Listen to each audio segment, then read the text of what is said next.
Welcome back students. अच्छा, जो पिछले लेक्चर था उसमें हमने एक तो ये चीज़ हमारे सामने थी, एक बड़ी इम्पॉर्टेंट जो बुनियादी डेफिनेशन है एंट्रोपी की, जिसको बोल्ट्जमैन एंट्रोपी भी कहा जाता है और कई दफ़ा लोग इसको माइक्रोइकोनॉमिकल एंट्रोपी भी कहते हैं। एक आइसोलेटेड सिस्टम के लिए जो एंट्रोपी है वो उसकी एक्सप्रेशन ये है, अप टू अ कांस्टेंट, वो ये वैल्यू है। ओमेगा जो इधर आ रहा है वो number of micro states that are accessible to the system. तो इसका मतलब ये कि सिस्टम के ऊपर कोई कंस्ट्रेंट्स होंगे, उन कंस्ट्रेंट्स की प्रेजेंस में जो माइक्रो स्टेट्स अवेलेबल हैं सिस्टम को, वो स्टेट्स जो हैं उनका नंबर आप इधर सब्स्टिट्यूट करेंगे, लॉग लेंगे और इसे कांस्टेंट से मल्टीप्लाई करते हैं। तो ये बेसिक डेफिनेशन जो है वो एंट्रोपी की हमारे सामने आती है। तो सिस्टम किसी ख़ास मैक्रो स्टेट में है, इसका मतलब ये है कि उसकी ये जो कल के जो है उसमें ये डिस्कशन भी आई थी कि ये मैक्रो स्टेट जो हैं वो आमतौर पे energy, volume, number of particles and whatever other dot means whatever other constraints that are acting on the system हैं, उन पे डिपेंड करती है। मिसाल के तौर पर अगर आप मॉलिक्यूल्स ऑफ अ गैस ले लें इन अ कंटेनर और वॉल्यूम v, तो वॉल्यूम v जो है ये फिक्स्ड है, नंबर ऑफ पार्टिकल्स आपने फिक्स किए हुए हैं, नंबर ऑफ मॉलिक्यूल्स हैं वो नंबर चेंज नहीं हो रहा, आप अलाउ नहीं कर रहे कोई मॉलिक्यूल्स एंटर करें सिस्टम में या मॉलिक्यूल्स सिस्टम से बाहर जाएं। आइसोलेटेड सिस्टम है, क्लोज सिस्टम है, इसमें कोई एनर्जी एक्सचेंजेस नहीं हो रहे किसी में। तो ये जो कंस्ट्रेंट्स हैं इनकी पर्टिकुलर वैल्यू, यानी इन जो थर्मोडायनेमिक वेरिएबल्स हैं इनकी वैल्यू जो है वो कंस्ट्रेंट के तौर पे आप ले सकते हैं सिस्टम पे, यानी कि ये नंबर ऑफ मॉलिक्यूल्स हों, ये वॉल्यूम हो, ये एनर्जी हो, तो फिर आप ये number, this number you can calculate and हम ये ज्यूम करते हैं कि यू कैन कैलकुलेट इट। बाद में हम डिस्कस भी करेंगे पर्टिकुलर केसेस के लिए जहाँ पे आप ये कैलकुलेट करते हैं, और कुछ हमने पहले किए भी थी लेक्चर्स में। Anyway, the point is that once you have this, you have calculated this somehow, you substitute this here, आप इसको इधर सब्स्टिट्यूट करते हैं, लॉग लेते हैं, बोल्ट्जमैन कांस्टेंट से मल्टीप्लाई करते हैं, तो आपके पास एक्सप्रेशन फॉर एंट्रोपी आ जाती है।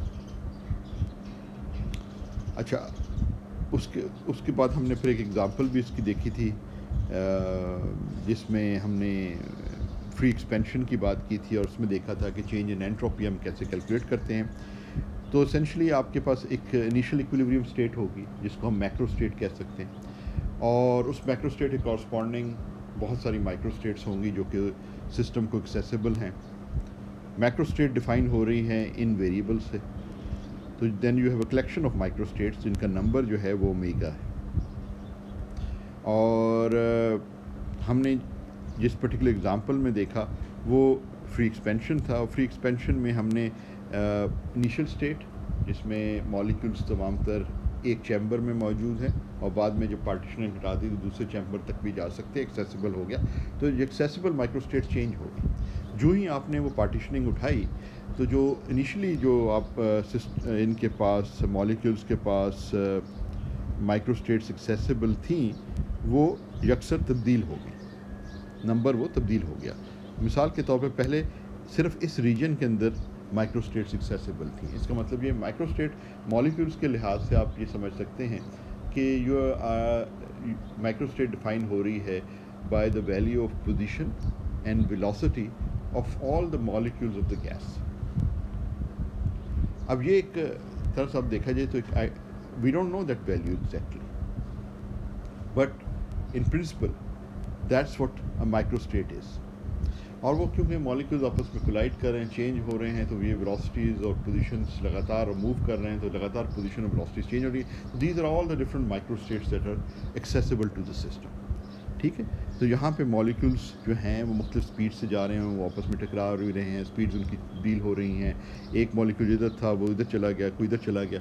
तो ये सारी की सारी जो डिफरेंट कन्फिगरेशंस हैं मॉलिक्यूल्स की। कन्फिगरेशन से मुराद ये है कि उनकी डिफरेंट पोजीशंस और वेलोसिटीज़ जो वो एक्वायर कर सकते हैं while moving in this volume we I, ये तमाम की तमाम जो है ना वो डिफरेंट माइक्रो स्टेट्स हैं।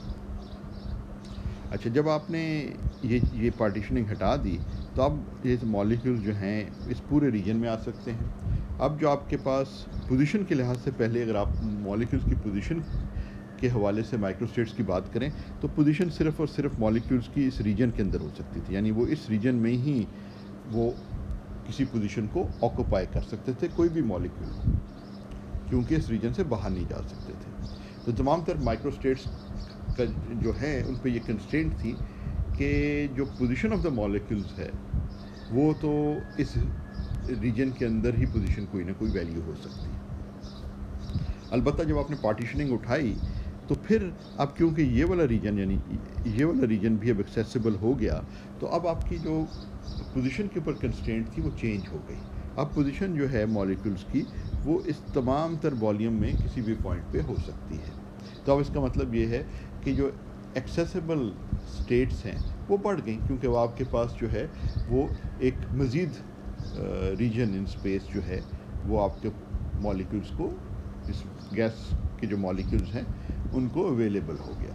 तो इस तरीके से नंबर ऑफ़ माइक्रोस्टेट्स में तब्दीली आ गई, और वही नंबर ऑफ़ माइक्रोस्टेट्स जो हैं में जो चेंज है उसी से हमने, तो हम कर कह सकते हैं, अगर इसी एक सेकंड, इसी डायग्राम को अगर देखें तो अब हम, ये इनिशियल स्टेट है, ये फाइनल स्टेट है।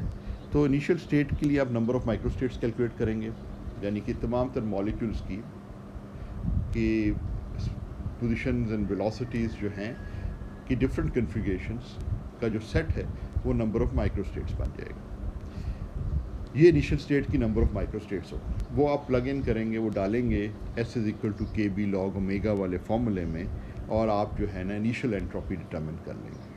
फिर आप यही काम करेंगे, number of microstates final state के लिए डिटरमिन करेंगे, फिर आप उसी फॉर्मूले में डालेंगे और उन दोनों का जब डिफरेंस लेंगे तो आपके पास चेंज इन एंट्रोपी आ जाएगी। तो यही काम हमने फिर इस एग्ज़ाम्पल में किया था कि जहाँ पे हमने ये फ्री एक्सपेंशन की, तो इसको हमने मैथमेटिकली जो है ये डिटरमिन किया कि ये चेंज इन एंट्रोपी जो है वो 1 मोल ऑफ अ गैस में ये आपके पास आ जाती है। कि अगर आप 1 मोल गैस का लें of the order of 10⁻23 molecules हैं, तो हर मॉलिक्यूल की पोजीशन और वेलोसिटी जो है वो की डिफरेंट वैल्यूज़ हो सकती हैं। पोजीशन जो है वो आप जिस तरह कहा कि वो इनिशियली जो है उस रीजन में होगी और फिर वो एक्सेस कर सकती है, तो ये सारे नंबर ऑफ़ माइक्रोस्टेट्स आपको देते हैं। तो वो नंबर ऑफ़ माइक्रोस्टेट्स जो हैं ऑब्वियसली जो आप कंस्ट्रेंट को चेंज कर देते हैं, जिस तरह इधर कंस्ट्रेंट था कि आपने पार्टीशनिंग हटा दी, कंस्ट्रेंट बेसिकली वॉल्यूम पे था, उस वॉल्यूम एक्सेसिबल जो वॉल्यूम है वो डबल हो गई। अगर हम बराबर तकसीम सोचें कि वो जो पार्टीशनिंग थी वो पूरे चैम्बर को 2 हिस्सों में तकसीम कर रही थी, कंटेनर को 2 हिस्सों में तकसीम कर रही थी, बराबर 2 हिस्सों में, तो फिर आप जो एक्सेसिबल वॉल्यूम है मॉलिक्यूल्स के लिए वो डबल हो गई। तो इसलिए फिर आपके पास जो है ये log 2 की टर्म्स में आपके ये आंसर आता है। अच्छा, फिर हमने दूसरा जो है डेफिनेशन एंट्रोपी की बात करनी शुरू की, जो मोर जनरल है। वो पहली वाली डेफिनेशन जो है ये तो बोल्ट्जमैन की डेफिनेशन है, और सबसे पहले जो ये डेफिनेशन थी एंट्रोपी की, जो स्टैटिस्टिकल डेफिनेशन है वो बोल्ट्जमैन ने दी थी, और वो ये एक्सप्रेशन है, very very important expression and so forth. मगर this is for an isolated system.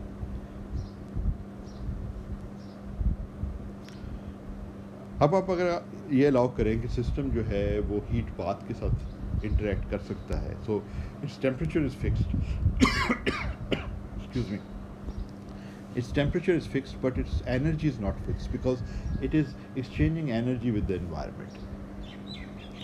तो उस केस के अंदर जो है आपको जो बोल्ट्जमैन की डेफिनेशन एंट्रोपी को उसको जनरलाइज करना होगा, और वो जनरलाइजेशन जो है, वो जनरलाइज्ड जो एक्सप्रेशन है, ये डेफिनेशन है एंट्रोपी की, वो गिब्स ने दी थी। तो इसको कई दफ़ा कैनोनिकल, क्योंकि आपको पता है कि कैनोनिकल इंसाम्बल जो है, जब हमने पहले डिस्कस किया था, it corresponds to systems interacting with the heat bath, तो इसको कई दफ़ा कैनोनिकल एंट्रोपी भी कहा जाता है उसी बुनियाद के ऊपर। तो गिब्स की जो डेफिनेशन है वो उसकी ये एक्सप्रेशन बन जाती है, ये हमने पिछली दफ़ा ड्राइव की थी। अब ये जो फॉर्म है, इसमें हमने ये तो एक तो ये ले लिया है कि माइक्रोस्टेट्स डिस्क्रीट है अपनी आसानी के लिए, इसको कंटिन्यूम फॉर्म में भी लिखा जा सकता है, लेकिन अभी हमने डिस्क्रीट फॉर्म ले लिया है कि डिफरेंट माइक्रोस्टेट्स अवेलेबल हैं। और हम ये बेसिकली कह रहे हैं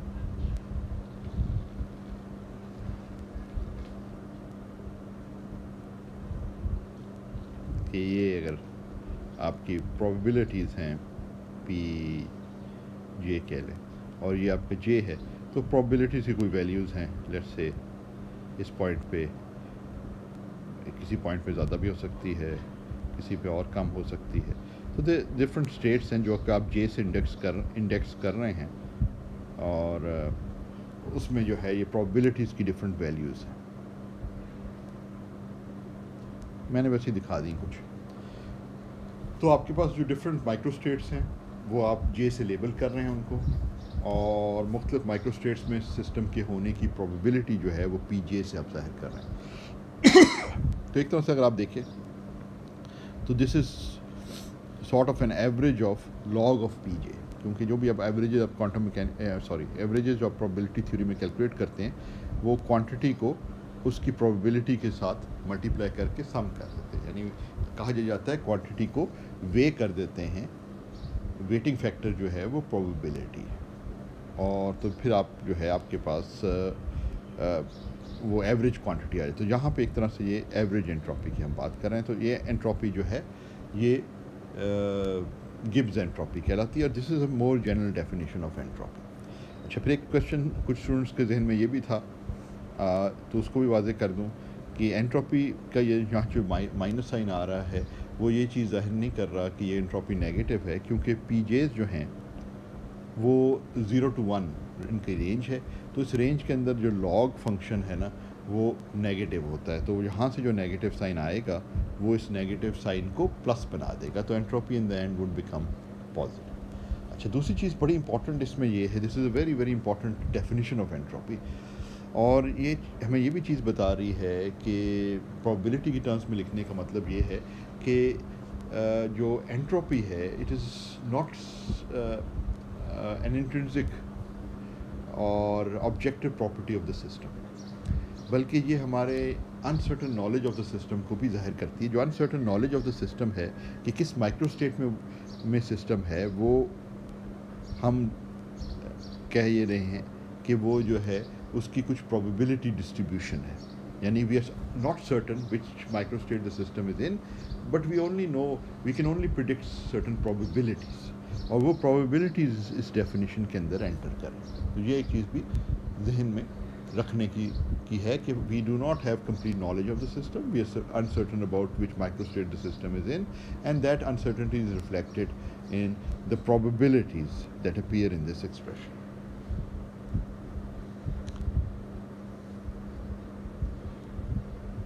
So this is a property of the system plus our knowledge of the system. ठीक है ना?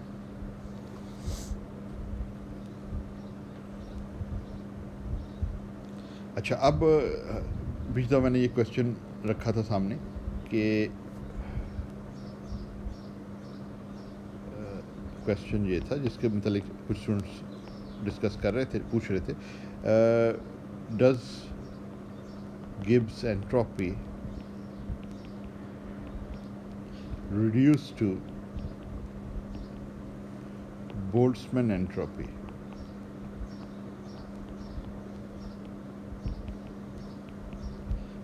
under certain circumstances, certain conditions, under certain conditions। ये सवाल ये है कि हमारे पास अभी दो डेफिनेशंस हैं एंट्रोपी की, एक ये डेफिनेशन है एंट्रोपी की जो प्रोबेबिलिटीज़ की टर्म्स में है, और एक ये डेफिनेशन है जो नंबर ऑफ़ माइक्रोस्टेट्स की टर्म्स में है। एक बोल्ट्जमैन के नाम के साथ एसोसिएटेड है, एक गिब्स के नाम के साथ एसोसिएटेड है। तो सवाल ये है क्या ये एक दूसरे के साथ किसी कुछ रिलेशन है? असूली तौर पे तो होना चाहिए, because both of them represent entropy. तो मैंने जैसा क्लेम किया था कि क्लेम क्या, जब हमने स्टार्ट लिया था एक्सक्यूज़ मी, गिब्स की एंट्रोपी के हवाले से, तो जाहिर है कि वो हमने माइक्रो कैनोनिकल के बजाय कैनोनिकल एंसेंबल कंसिडर किया था, जहाँ पे सिस्टम इंटरेक्ट कर सकता था, हीट पाथ के साथ एक्सचेंज एनर्जी कर सकता था। तो ये गिब्स एंट्रोपी जो है इज़ मोर जनरल। सो हाँ, आप एक्सपेक्ट ये करेंगे कि गिब्स एंट्रोपी से बोल्ट्जमैन एंट्रोपी तक आप पहुँच सकते हैं। तो क्वेश्चन ये है कि ये कैसे एक दूसरे के साथ रिलेट हो। तो एक्चुअली आंसर इसका ये है कि अगर आपके पास यूनिफॉर्म प्रोबेबिलिटीज़ हों, यानी कि इसका मतलब है यहाँ पे जो दिखाया जा रहा है ये डिफरेंट जो डिस्क्रीट स्टेट्स हैं, जे से हमने कहा 1 2, आप इसे समझ लें 1 2 3 4 5 किसी ये सेट ऑफ स्टेट्स हैं, उनकी ये प्रोबेबिलिटीज़ हैं। आप इस जो वैल्यूज़ प्रोबेबिलिटीज़ की हैं वहाँ वो इस एक्सप्रेशन में डाल के आप एंट्रोपी डिटरमिन कर सकते हैं। जिस तरह वहाँ माइक्रोस्टेट्स को आप सब्स्टिट्यूट कर रहे थे, यहाँ पे आप जो हैं प्रोबेबिलिटीज़ को सब्स्टिट्यूट कर रहे हैं, प्रोबेबिलिटी डिस्ट्रीब्यूशंस को इस्तेमाल कर रहे हैं। अच्छा, ये तो इधर तो जनरली क्या होगा कि प्रोबेबिलिटीज़ जो हैं for different microstates would be different, इसीलिए मैंने इधर हाइट्स जो हैं वो डिफरेंट दिखाई हुई हैं कि ये प्रोबेबिलिटी की ये वैल्यू है, इस प्रोबेबिलिटी की ये वैल्यू है, इस प्रोबेबिलिटी की वाई एक्सिस पे अगर प्रोबेबिलिटीज़ प्लॉट हुई है ना, तो जो हाइट है वो बेसिकली बता रही है कि डिफरेंट जो आपके पास स्टेट्स हैं 1 2 3 4 5 इसको कह दें, उनमें प्रोबेबिलिटीज़ सिस्टम के होने की, उन स्टेट्स माइक्रो स्टेट्स में होने की वो डिफरेंट है। अच्छा, अगर एक ऐसा केस हो जिसमें तमाम प्रोबेबिलिटी सेम हो जाए, यानी कि कहने का मकसद ये है कि अगर ऐसी सिचुएशन हो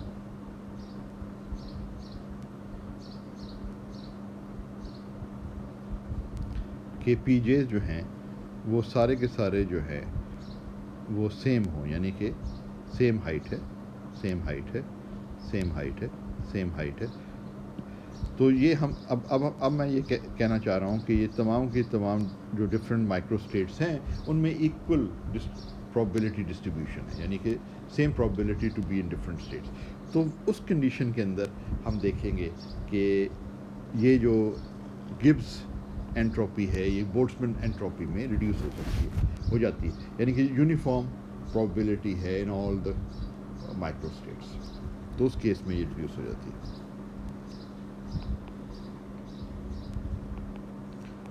फॉर यूनिफॉर्म या इक्वल प्रोबेबिलिटी कह लें, फॉर इक्वल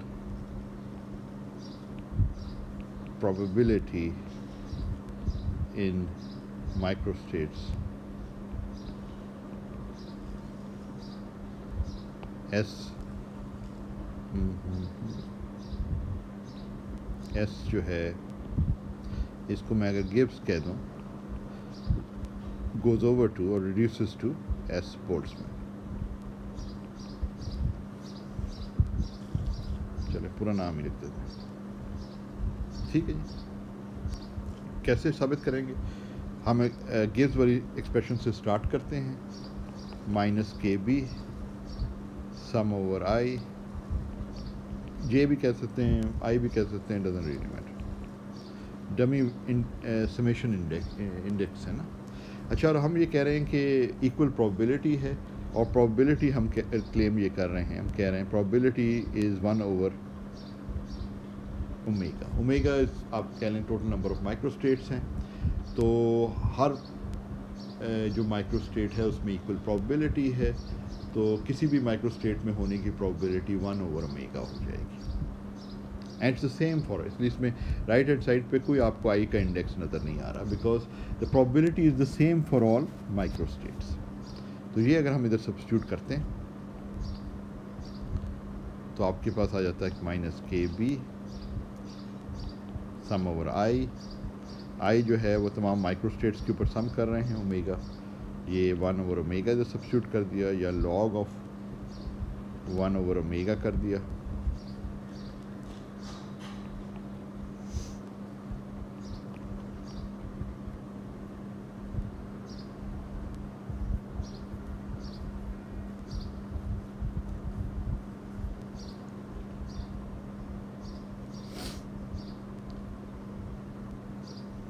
अब क्योंकि ये जब आप इसके ऊपर सम करेंगे और ओवरऑल 1/ओमेगा, तो ये टोटल ओमेगा बन जाएगा, तो फैक्टर 1 का बन जाएगा।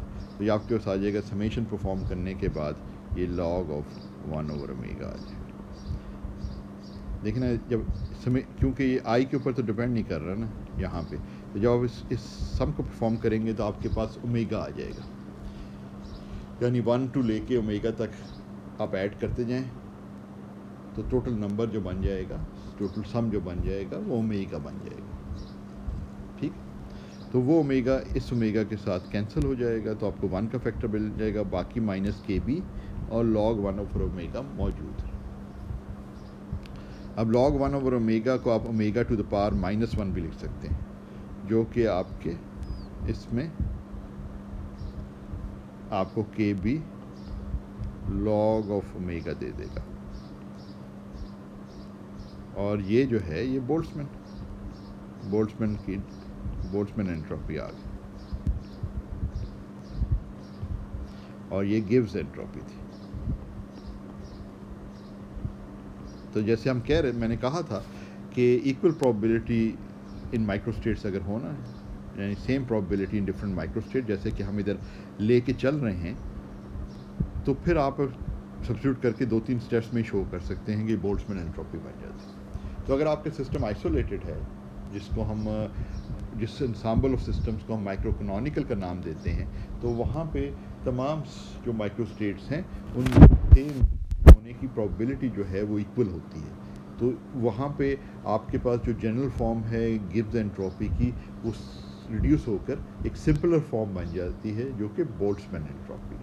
मगर बोल्ट्जमैन एंट्रोपी ध्यान में रखें कि वो एक आइसोलेटेड सिस्टम के लिए है, जो कोई एनर्जी एक्सचेंज नहीं कर रहा किसी आउटसाइड सिस्टम के साथ, तो वहाँ पे आप उसको डेफिनेशन को अप्लाई कर सकते हैं। अलबत्ता गिब्स की जो डेफिनेशन है वो ज़्यादा जनरल है, but you can always under certain conditions, let me not go into that, but it reduces to Gibbs entropy reduces to Boltzmann entropy if the probabilities are the same for each microstate.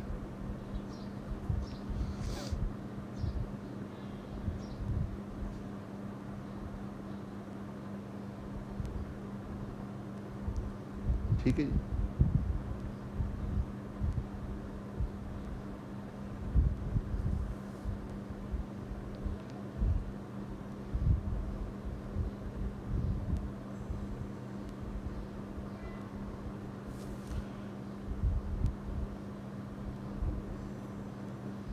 तो अगर आप probability को अगर आप express करना चाहें, वैसे तो डिस्क्रीट हम ले रहे हैं, लेकिन इसको कंटिन्यूस की फॉर्म में भी एक्सप्रेस किया जा सकता है। पी को आप लिख दें, यहाँ प्रोबेबिलिटी है और यहाँ पे सम वेरिएबल है, let's just say continuous variable है, एक्स का मतलब पोजीशन नहीं है, वैसे आप ले लें। तो ये वाला वो केस है जिसमें प्रोबेबिलिटीज़ जो हैं वो यूनिफॉर्म, यानी ख़ास रीजन के अंदर, इन ख़ास एक्स वैल्यूज़ के अंदर जो माइक्रोस्टेट्स हैं डिफरेंट एक्स वैल्यूज़, उनमें ये प्रोबेबिलिटी की सेम वैल्यू है, ये वैल्यू है प्रोबेबिलिटी की। और outside this region none of the microstates are available, और उनमें होने की प्रोबेबिलिटी ज़ीरो है, तो वो एंट्रोपी में कंट्रीब्यूट नहीं करती, सिर्फ वही एंट्रोपी में कंट्रीब्यूट करती हैं जो एक्सेसिबल माइक्रोस्टेट्स हों। अलबत्ता आम तौर पे ज़िंदगी में ये सिचुएशन नहीं होती, हर दफ़ा तो ये सिचुएशन नहीं होगी ना, या ये वाली डिस्क्रीट केस के अंदर कि तमाम स्टेट्स माइक्रोस्टेट्स की सेम प्रोबेबिलिटी हो। जनरली क्या होगा कि प्रोबेबिलिटी डिस्ट्रीब्यूशन होगी जो कि वेरी कर रही है फ्रॉम स्टेट टू स्टेट। इसका मतलब है कि कंटिन्यूसली आप सोचें तो जनरल केस क्या होगा कि आपके पास जो प्रोबेबिलिटी डिस्ट्रीब्यूशन है वो it will peak at some point, it will go something like this, और it will have some other shape, but you usually find that the probability for different microstates is different, and in that case you cannot use Boltzmann's definition of entropy. You must go back to Gibbs definition of entropy. ठीक है ना, तो इसलिए ज़्यादा general है। दूसरी चीज़ ये है कि गिब्स डेफिनेशन ऑफ एंट्रोपी पे अगर आप गौर करें तो अगर आपके पास ज़्यादा पीक्ड है एंट्रोपीज़, मतलब थोड़ी सी स्टेट्स कंट्रीब्यूट कर रहे हैं, तो एंट्रोपी की वैल्यू स्मॉल होगी। इसका मतलब है कि अगर हमारी uncertainty about the states is small, micro states is small, then the entropy is small. Whereas if our uncertainty about the states is larger, इसका मतलब ये हुआ कि अगर इस किस्म की दो सिचुएशंस हैं, इनको मैं अगर ऐसे लिखता हूँ, एक सिचुएशन ये हो सकती है कि एंट्रोपी जो है ये प्रोबेबिलिटी इस तरह पीक कर रही है, दूसरी सिचुएशन ये हो सकती है कि प्रोबेबिलिटी ऐसे जा रही है, प्रोबेबिलिटी की डिस्ट्रीब्यूशन ये है। तो इस केस में प्रोबेबिलिटी, इस केस में जो पीक वाली केस है ना, इसमें एंट्रोपी स्मॉल है, और जो ब्रॉडर केस है ये वाला प्रोबेबिलिटी डिस्ट्रीब्यूशन का, इसमें एंट्रोपी जो है वो लार्ज होगी, ज़्यादा टर्म्स कंट्रीब्यूट करेंगी इस एक्सप्रेशन के अंदर। तो ये और अगर आप फिज़िकली वैसे सोचें तो जब आपके पास प्रोबेबिलिटी इस तरह की होगी तो इसका मतलब ये है कि यू आर क्वाइट सर्टन, आपकी uncertainty about the micro states is small here relative to this, because इधर क्योंकि ये वाला जो है ये बड़े रीजन में स्प्रेड हुआ है, जिसका मतलब है कि we are not uncertainty about which microstate the system is in is larger because these microstates जो इस वाले में कंट्रीब्यूट नहीं कर रही वो इधर कंट्रीब्यूट कर रही, उनकी भी कुछ प्रोबेबिलिटी है होने की, जबकि इधर जो है वो सिर्फ इस छोटे से रीजन में है और इस रीजन में होने की कोई प्रोबेबिलिटी नहीं है इस वाले कर्व में अगर आप देखें। तो ये कॉरस्पॉन्ड करता है स्मॉलर एंट्रोपी को, और ये इसका मतलब अनसर्टेनिटी अबाउट द सिस्टम जो है ना, जो कि प्रोबेबिलिटी डिस्ट्रीब्यूशन से ज़ाहिर हो रहा है गिब्स की डेफिनेशन के अंदर, वो बेसिकली जितनी ज़्यादा अनसर्टेनिटी है हमारी इसकी सिस्टम के बारे में, जितनी कम लैक ऑफ नॉलेज है हमारी किसी सिस्टम के बारे में, जितनी कम इंफॉर्मेशन है हमें किसी सिस्टम के बारे में, उतनी ज़्यादा एंट्रोपी लार्ज होगी। और जहाँ पे तो अगर हम कम्प्लीटली सर्टन हैं किसी सिस्टम के बारे में तो उस केस में एंट्रोपी जो है वो ज़ीरो है, ठीक है ना। तो वो केस जो है वो बन जाता है कि आपकी ये प्रोबेबिलिटी जो है इसमें सिर्फ इस समेशन में सिर्फ एक ही टर्म आती है जहाँ पे पी जे जो है वो 1 है।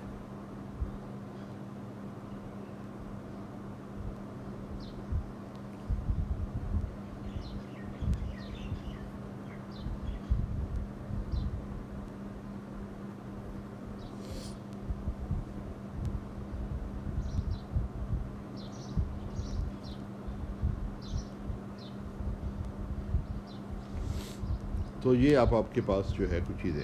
अच्छा, अब हम तो इसलिए ये जो है आप देख रहे हैं कि एंट्रोपी की ये बड़ी आम तौर पे जो है बहुत सारे जो शुरू में स्टडी की जाती है तो बहुत सारे लोगों को वो इसी पे इक्तफा करते हैं, but you know more now, you know that this is another and more general definition of entropy. In fact, from this definition of entropy you can get this definition of entropy. अच्छा, अब हम अपने सामने एक और सवाल रखते हैं। हम अपने सामने सवाल ये रखते हैं, अब देखना सवाल को समझने के लिए कि अगर आप इस एक्सप्रेशन ऑफ एंट्रोपी को देखें और हम ये जानना चाहें कि आपका सिस्टम कैनोनिकल सिस्टम है। कैनोनिकल सिस्टम का मतलब ये है कि आपका सिस्टम एक हीट बाथ से इंटरेक्ट कर रहा है, हीट एक्सचेंज कर रहा है और उसका एक फ़िक्स टेम्परेचर ज़रूर है, मगर जो एनर्जी ऑफ द सिस्टम है वो फ़िक्स नहीं है, और अलबत्ता एवरेज एनर्जी जो है वो फिक्स्ड है, और एवरेज एनर्जी जो है वो उसको हम टेम्परेचर के साथ इक्वेट करते हैं up to a Boltzmann constant. तो एवरेज एनर्जी को हम टेम्परेचर कहते हैं। हम कहते हैं ना average energy, average kinetic energy of the molecules is the temperature. तो आपके जो कैनोनिकल सिस्टम है जिसमें सिस्टम जो है आपका सिस्टम जो है वो एक हीट बाथ के साथ कनेक्टेड है, तो ये आपका सिस्टम है और ये सारा के साथ जो सराउंडिंग है ये हीट बाथ है, और आपका सिस्टम जो है किसी ख़ास इक्विलिब्रियम में है आ गया है, और आपका सिस्टम जो है ख़ास टेम्परेचर पे है, मगर उसकी फ़िक्स्ड एनर्जी नहीं है, बट उसकी एवरेज एनर्जी जो है वो कांस्टेंट है, वो टाइम के साथ चेंज नहीं हो रही। टेम्परेचर कांस्टेंट है, टाइम के साथ चेंज नहीं हो रहा, दूसरे लफ्ज़ों में एवरेज एनर्जी है जो टाइम के साथ चेंज नहीं हो रही। अच्छा, अब इस किस्म के सिस्टम के लिए अगर आप याद करें तो हमने ये डिस्कस किया था कि जो ये सिस्टम जो है कि जो this system can be in different micro states, और डिफरेंट माइक्रो स्टेट्स में होने की ख़ास प्रोबेबिलिटी थी। अगर आप पुराने लेक्चर याद करें ना, तो वो जो प्रोबेबिलिटी डिस्ट्रीब्यूशन थी वो कैनोनिकल या बोल्ट्जमैन डिस्ट्रीब्यूशन कहलाती है। कैनोनिकल इसलिए क्योंकि कैनोनिकल ये एंसाम्बल को डिफाइन कर रहा है, ये कैनोनिकल एंसाम्बल है, और बोल्ट्जमैन इसलिए क्योंकि बोल्ट्जमैन ने ये हासिल किया था। तो इसको जो है कैनोनिकल या बोल्ट्जमैन डिस्ट्रीब्यूशन कहते हैं कि जो प्रोबेबिलिटी डिस्ट्रीब्यूशन जो है डिफरेंट स्टेट्स में होने की। अच्छा, अब इधर भी देखें ना, प्रोबेबिलिटी डिस्ट्रीब्यूशन आ रही हैं, तो हमारे सामने ये सवाल हो सकता है कि इस सिचुएशन में जब सिस्टम जो है वो इंटरेक्ट कर रहा है हीट बाथ के साथ, यानी कि कैनोनिकल एंसाम्बल का केस है, तो वो प्रोबेबिलिटी डिस्ट्रीब्यूशन क्या होगी for to be in different microstates. System different microstates में हो सकता है, और डिफरेंट माइक्रोस्टेट्स में होने की प्रोबेबिलिटी डिस्ट्रीब्यूशन क्या होगी, यानी पीजेस क्या होंगे जो कि एंट्रोपी को मैक्सिमाइज करें। अच्छा, मैं एंट्रोपी को मैक्सिमाइजेशन इसलिए हम कह रहे हैं क्योंकि that corresponds to thermal equilibrium, thermodynamic equilibrium. तो अगर आप सिस्टम थर्मोडायनेमिक इक्विलिब्रियम में है तो प्रोबेबिलिटी डिस्ट्रीब्यूशन जो है वो होनी चाहिए जो एंट्रोपी को मैक्सिमाइज करे। दूसरी तरफ हमने वही प्रोबेबिलिटी डिस्ट्रीब्यूशन हमने पहले भी हासिल हम कर चुके हैं, और जो डिस्ट्रीब्यूशन हम एक्सपेक्ट कर रहे हैं वो होनी चाहिए जो बोल्ट्जमैन या कैनोनिकल डिस्ट्रीब्यूशन है। तो अब क्वेश्चन ये है कि इस डेफिनेशन ऑफ एंट्रोपी से, जो कि गिब्स की डेफिनेशन ऑफ एंट्रोपी है, उसको लेके अगर हम एस को मैक्सिमाइज करें, हम देखें ना एस जो है वो फंक्शन है सिर्फ और सिर्फ प्रोबेबिलिटीज़ का। ये तो कांस्टेंट है के भी, तो ये फंक्शन ऑफ प्रोबेबिलिटीज़ है। तो हम ये कहते हैं कि इस फंक्शन एस को मैक्सिमाइज करें, तो इसका मतलब ये है मैक्सिमाइजेशन जो है वो वैल्यू पी जे की जो एस को उसकी मैक्सिमम वैल्यू दे दे। तो अब हमने ये चीज़ डिटरमिन करनी है, और हमने देखना है कि वो क्या डिस्ट्रीब्यूशन है जो एस को मैक्सिमाइज करती है, क्या प्रोबेबिलिटी डिस्ट्रीब्यूशन हम एक्सपेक्ट ये कर रहे हैं। अगर सब चीज़ें कंसिस्टेंट हैं तो हमें एक्सपेक्ट ये करना चाहिए कि जो हमारे पास प्रोबेबिलिटी डिस्ट्रीब्यूशन आएगी वो बोल्ट्जमैन या कैनोनिकल प्रोबेबिलिटी डिस्ट्रीब्यूशन होगी, ये हमें एक्सपेक्ट करना चाहिए। मगर हम ये कैलकुलेट करके देखना भी चाह रहे हैं, और इससे कि बुनियादी चीज़ भी सामने आती है कि डिफरेंट सिचुएशंस के अंदर जब आप प्रोबेबिलिटीज़ को, ये एंट्रोपीज़ को लिखते हैं, तो मुख्तलिफ कंस्ट्रेंट्स के अंदर वो प्रोबेबिलिटी, ये जो एंट्रोपी है ये प्रोबेबिलिटी डिस्ट्रीब्यूशंस का फंक्शन होता है। तो अंडर डिफरेंट कंस्ट्रेंट्स जो है ना, आप एक बुनियादी सवाल जो स्टैटिस्टिकल मैकेनिक्स में रहता है, स्टैटिस्टिकल फिजिक्स में रहता है कि वो कौन सी प्रोबेबिलिटी डिस्ट्रीब्यूशंस हैं जो कि इक्विलिब्रियम प्रोबेबिलिटी डिस्ट्रीब्यूशन कहलाती है। यानी सिस्टम जब इक्विलिब्रियम में आए तो डिफरेंट माइक्रोस्टेट्स में होने की, अब माइक्रोस्टेट्स को आप इस तरह समझ लेना कि जैसे कि आप बात कर रहे हैं मॉलिक्यूल्स ऑफ अ गैस की, इस एन एग्जांपल की बात कर रहे हैं, तो आप ये कह रहे हैं कि डिफरेंट पोजीशंस और वेलोसिटीज़ जो है की जो कन्फिगरेशन है, पोजीशन और वेलोसिटी ऑफ द मॉलिक्यूल्स, वो उनकी प्रोबेबिलिटी डिस्ट्रीब्यूशन क्या है। तो एक बुनियादी सवाल ये है कि थर्मल इक्विलिब्रियम में या थर्मोडायनामिक इक्विलिब्रियम में ये प्रोबेबिलिटी डिस्ट्रीब्यूशंस क्या होंगे गैस ऑफ मॉलिक्यूल्स का, फॉर एग्जांपल, कि कौन सी वेलोसिटीज़ जो पोजीशन जो हैं उनकी प्रोबेबिलिटी सबसे लार्ज है, किन वेलोसिटीज़ और पोजीशन की प्रोबेबिलिटी स्मॉल है, एंड सो फोर्थ। और वो मिलेगा हमें कहाँ से, वो उसका आंसर मिलेगा इस एक्सप्रेशन से, जहन में रखते हुए कि इक्विलिब्रियम, थर्मोडायनामिक इक्विलिब्रियम कॉरस्पॉन्ड करता है मैक्सिमाइजेशन ऑफ एंट्रोपी। तो इसका मतलब है कि हमारे पास ये एक मैथमेटिकल प्रॉब्लम बन जाती है कि एस जो है, जो कि function of the probability distribution है, हमने इसको मैक्सिमाइज़ करना है, एक मैथमेटिकल फंक्शन को मैक्सिमाइज़ करना है, और वो तो हमें पता है, हम डेरिवेटिव्स लेके हम वो मैक्सिमाइजेशन हासिल कर सकते हैं, कंडीशंस ऑफ मैक्सिमाइजेशन। मगर थोड़ी सी ये चीज़ कॉम्प्लिकेटेड है उससे ज़्यादा, इस सेंस में कि हमने मैक्सिमाइज तो करना है। सो द क्वेश्चन इज़, मैंने क्वेश्चन लिखा नहीं लिखा, अच्छा, question is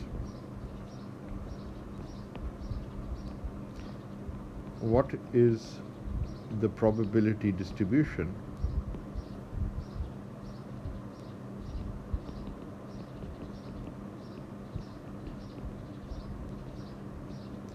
that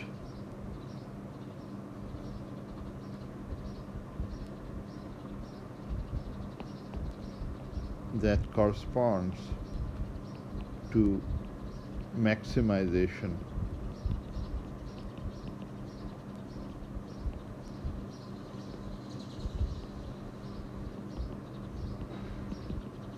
in Gibbs formula of entropy. दूसरे लफ्ज़ों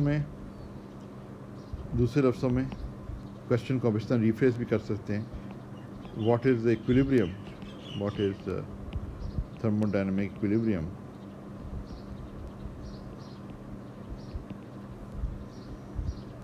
equilibrium probability distribution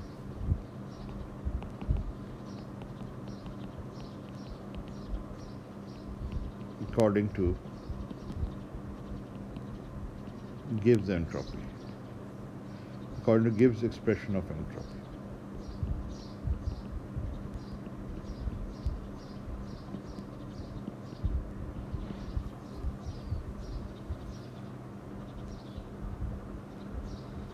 ठीक है ना.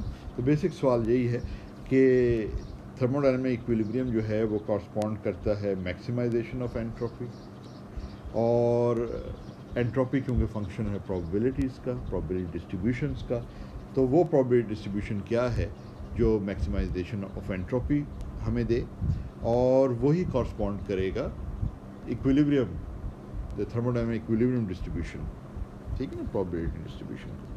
ये सवाल थोड़ा सा मुश्किल इसलिए है क्योंकि ये हमने सिर्फ इस फंक्शन ऑफ जो कि एंट्रोपी है इसको डायरेक्टली मैक्सिमाइज़ नहीं करना, बल्कि जहन में रखना है कि it is subject to some constraints. तो दो इम्पॉर्टेंट कंस्ट्रेंट्स हैं इसके अंदर. एक कंस्ट्रेंट ये है, we have to maximize subject, okay इधर लिखते हैं मैक्सिमाइज एंट्रोपी, यानी x subject to the following constraint. यानी इसका मतलब ये हुआ कि ये प्रोबेबिलिटी डिस्ट्रीब्यूशन तो है, फंक्शन पी जे जो आ रहे हैं फॉलोइंग कंस्ट्रेंट्स, मगर जो इस एक्सप्रेशन में पी जेज आ रहे हैं वो बिल्कुल हर वैल्यू लेने की उनको आज़ादी नहीं है.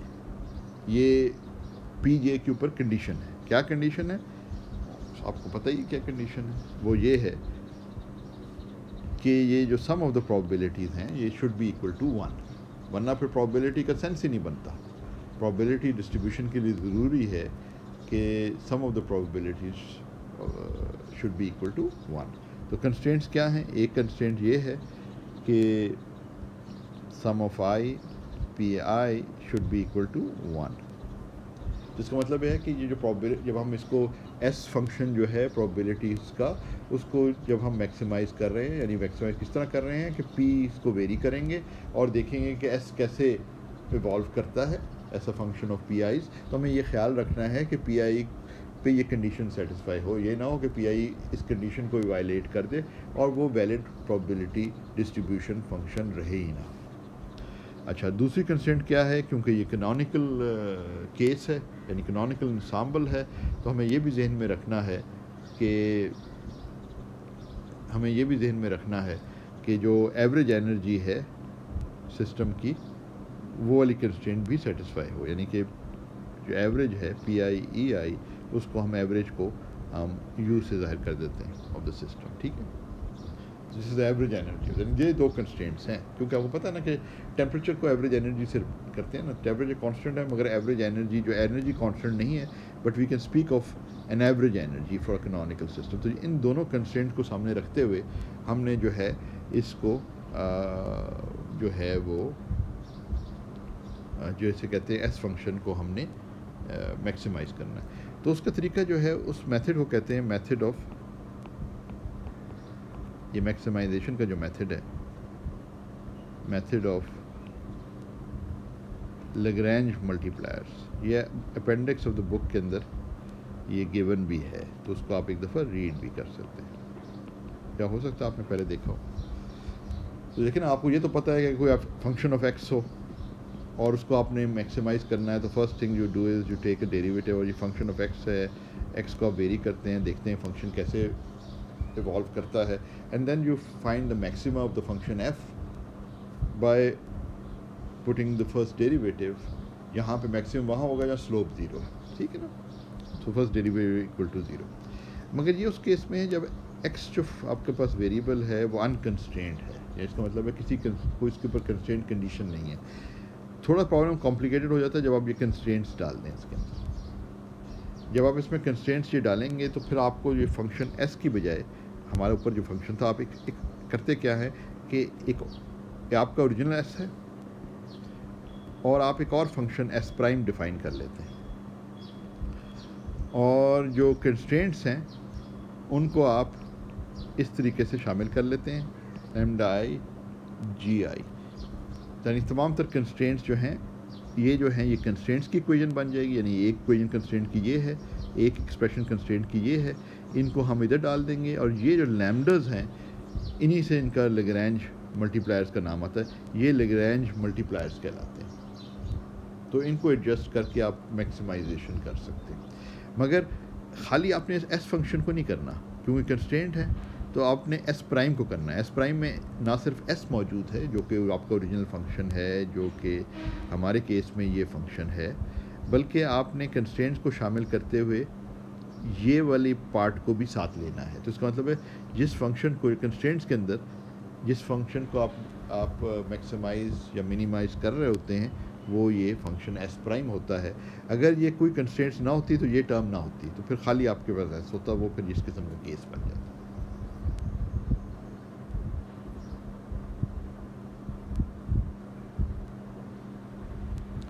अच्छा, तो अब इसको अगर हम इस सवाल का जवाब देना चाहें तो एस की बजाय ये तो हम के भी इधर ले जाएंगे, तो इसको हम इस तरह लिख लेते हैं एस ओवर के बी। अब मैं एस प्राइम को कर रहा हूँ ना, तो उसमें राइट हैंड साइड लिख रहा हूँ एस ओवर के बी, जो बेसिक एक्सप्रेशन बनेगी। लैम्डा की जगह हम जो लैग्रैंज मल्टीप्लायर इस्तेमाल कर रहे हैं वो पहला वाला अल्फ़ा कर देंगे, दूसरे वाले को बेटा कह देंगे। लैम्डास जो है ना, लैम्डा 1 जो है अल्फ़ा है, लैम्डा 2 जो है वो बेटा है। अब जितनी समेशन आ रही, जितनी कंस्ट्रेंट्स होंगी उतने इस टर्म्स आएंगी इस तरह की। इधर क्योंकि सिर्फ 2 कंस्ट्रेंट्स हैं तो इसलिए सिर्फ 2 टर्म्स आएंगी। तो इस एक्सप्रेशन को लिखा जा सकता है -1, इसको लेफ्ट हैंड साइड पे ले गए ना, और फिर आप इसको लिख सकते हैं माइनस बेटा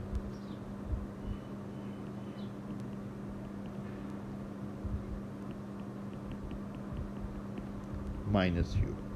तो ये आपकी बेसिकली कंडीशन जो इक्वेशन है उससे आप फिर ये एक्सप्रेशंस कंस्ट्रेंट की एक्सप्रेशंस बना सकते हैं। और ये लैम्डास हैं, लैम्डा 1 एंड लैम्डा 2, जिनको आपने अल्फ़ा और बेटा का नाम दे दिया, ये लैग्रैंज मल्टीप्लायर्स कहलाते हैं। अब आपने क्या करना है कि ये जो बेसिकली अब ये आपका एस प्राइम है, ये वाला एस प्राइम जो मैंने इधर डिफाइन किया था ना, इसमें ये वाला पार्ट आपका एस जो आप ले रहे हैं एस ओवर के बी ले रहे हैं, तो इट डजंट मैटर, के बी कॉन्स्टेंट ही है, तो जो उसका मैक्सिमम वैल्यू होगी पी आई की कॉरस्पॉन्डिंग टू वो एस ओवर के बी की भी होगी। और ये जो टर्म्स हैं ये 2 टर्म्स हैं, क्योंकि 2 कंस्ट्रेंट्स हैं, 2 टर्म्स आ गए। अब आपने जब मैक्सिमाइज़ करना है ना, या मिनिमम मैक्सिमम मालूम करना है, तो एस प्राइम का डेरिवेटिव लेना है with respect to p's p i's, and you have to put that equal to 0, ठीक है ना।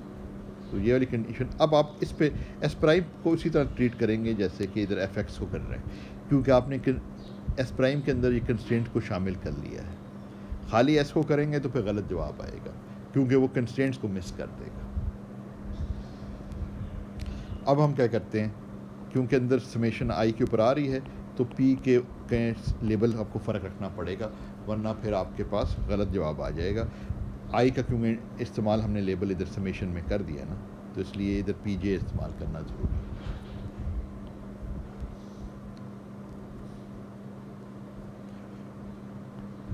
तो एस जो है वो है माइनस के बी, तो नीचे ले गए थे इसलिए माइनस के बी की जब माइनस रह गया, P I log of P I है, यस मैंने ये जो है ये एस ओवर के बी इधर सब्स्टिट्यूट किया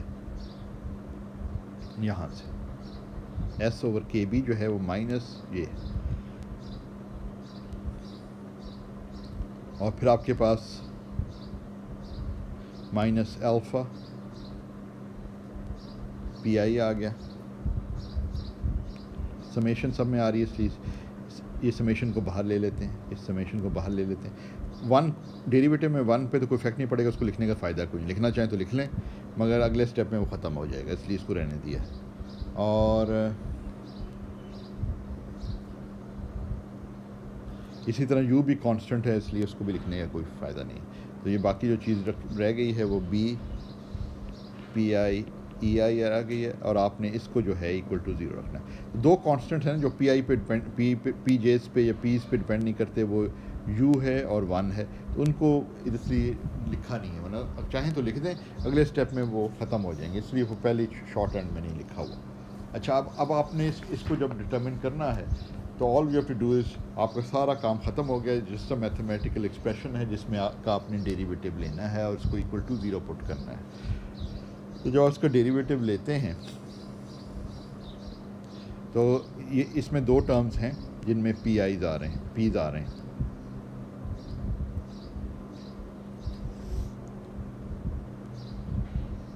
तो एक तो ये है जिसमें अगर आप इसका डेरिवेटिव लेंगे तो ये 1 दे देगा आपको, और इसका देंगे तो log ऑफ पी जे, यानी पी का डेरिवेटिव लेंगे तो माइनस log ऑफ पी आ जाएगा, यानी सिर्फ वही टर्म जिसमें p जो है वो j के बराबर है, ठीक है ना। तो ये आ जाएगा माइनस log ऑफ पी जे, और फिर आपने जब इसका डेरिवेटिव लिया, प्रोडक्ट रूल इस्तेमाल कर रहे हैं ना, जब पहले का डेरिवेटिव लिया पी आई का तो ये minus log of P J आ गया, क्योंकि समेशन में सिर्फ वो टर्म बचेगी जिसमें आई जो है वो जे के बराबर है, ठीक है ना। तो इसलिए log ऑफ पी जे आ गया। दूसरी चीज़ ये है कि जब आपने इस टर्म का लेंगे तो p जो है वो वैसे का वैसा आएगा, जब log इसका लेंगे तो 1/p आ जाएगा पी जे, तो वो जो है वो इसको फिर कैंसिल कर देगा और आपको -1 दे देगा, तो ये -1 आ गया। अगले वाले में तो सिंपल है, वो अल्फ़ा आ जाएगा, और इसमें जो है ये डायरेक्टली आप लिख सकते हैं कि ई आई आ जाएगा, या इसको क्योंकि अब जे, हाँ ये करना पड़ेगा। बेसिकली जब आप ये कर रहे हैं ना तो ये इस तरह है, डेल्टा पी आई का डेरिवेटिव जब पी जे से लेंगे तो ये डेल्टा आई जे बन जाता है। डेल्टा आई जे जो का डेल्टा है उसको जब आप समेशन में सब्स्टिट्यूट करें तो वो फिर आपके पास ही आ जाता है, ठीक है। आई और जे अगर दो डिफरेंट इंडिसेस हैं तो वो इंडिपेंडेंट है, वो 0 दे देते हैं। अगर आई और जे सेम माइक्रोस्टेट्स को कॉरस्पॉन्ड कर रहे हैं तो ये डेरिवेटिव 1 दे देगा, वही हमने किया। और राइट हैंड साइड आपकी इक्वल टू 0 है, ठीक है।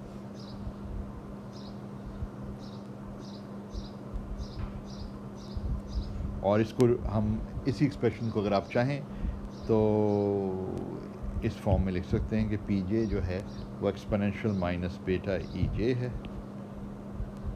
डिवाइडेड बाय एक्सपोनेंशियल 1 + अल्फा, ठीक है। क्या किया, सिर्फ ये किया कि इसको राइट हैंड साइड को इधर ले गए हैं, और आपके पास इन वाली टर्म्स को आप राइट हैंड साइड पे ले गए हैं, और इसको एक्सपेंशिएट किया, लॉ ख़त्म हो गया, पी जे बच गया, और ये टर्म्स आपके पास आ गई।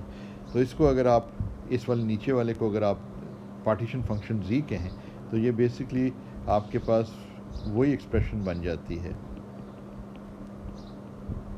जो कि बोल्ट्जमैन डिस्ट्रीब्यूशन है, या जिसे कैनोनिकल डिस्ट्रीब्यूशन भी कहते हैं, कैनोनिकल एंसेंबल। देखें ना कितना ज़बरदस्त तरीके से आपके पास वो प्रोबेबिलिटी डिस्ट्रीब्यूशन आ गई है मैक्सिमाइजेशन ऑफ एंट्रोपी से, जो कि इक्विलिब्रियम डिस्ट्रीब्यूशन फंक्शन है, बोल्ट्जमैन डिस्ट्रीब्यूशन। ये देखें कितना इस एक्सप्रेशन से स्टार्ट करने से और ये कंस्ट्रेंट्स को सामने रखते हुए आप ये साबित कर लेते हैं। तो ये सब चीज़ें आपस में कंसिस्टेंट है कि ये एंट्रोपी की डेफिनेशन जो गिब्स की है, maximization of entropy corresponding to thermodynamic equilibrium and the distribution that corresponds to thermodynamic equilibrium, वो ये है। तो ये सब चीज़ें जो है ना हमारे सामने आ गई। तो आज फिर मैं इधर रोकता हूँ क्योंकि थोड़ा लंबा हो गई वीडियो। आखिरी वाले स्टेप्स मुझे जल्दी से करने पड़े, इनको फिर दोबारा मैं रिवाइज़ भी कर दूँगा नेक्स्ट लेक्चर के शुरू में। ओके।